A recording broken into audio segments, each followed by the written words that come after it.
Kasus kematian satu keluarga di Kalideres resmi ditutup.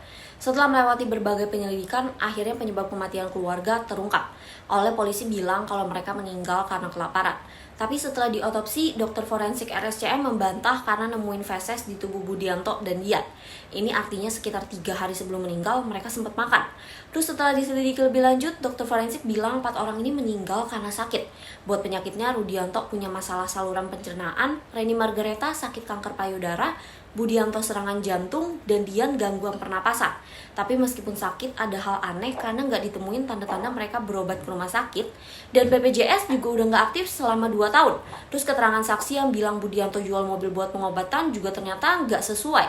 Dari hasil penyelidikan ditemuin urutan meninggalnya pertama Budianto, Reni, Budianto, dan terakhir Dian. Soal dugaan keluarga ini ikut paham apokaliptik, setelah diselidiki ternyata nggak terbukti. Temuan buku-buku agama, kalau kata ahli sosiologi, buku ini bisa dibeli di toko buku manapun. Jadi nggak bisa menyimpulkan kalau mereka ikut paham tertentu. Nah, tapi yang nggak wajar itu mungkin kepribadian dan cara pikir para korban. Kalau dari hasil otopsi psikologis soal kepribadian, Rudianto punya kepribadian khas, penurut, pendiam, dan cenderung membatasi interaksi.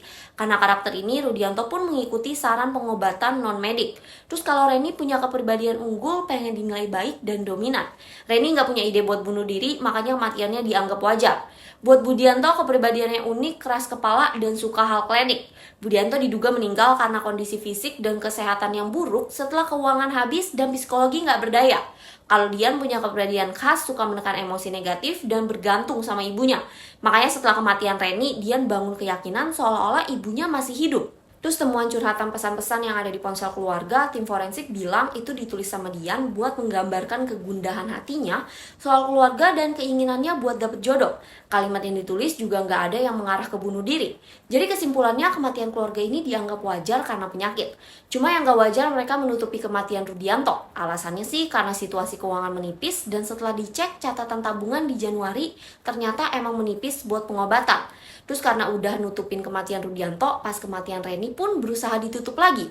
Bahkan Dian hidup seolah-olah Reni belum meninggal dunia. Sampai akhirnya mereka ikut meninggal juga. Buat tindakan pidana, polisi nggak nemuin apapun dan kasus ini resmi ditutup. Tapi kalau menurut kamu masih ada kejanggalan nggak dari kasus ini? Coba komen ya.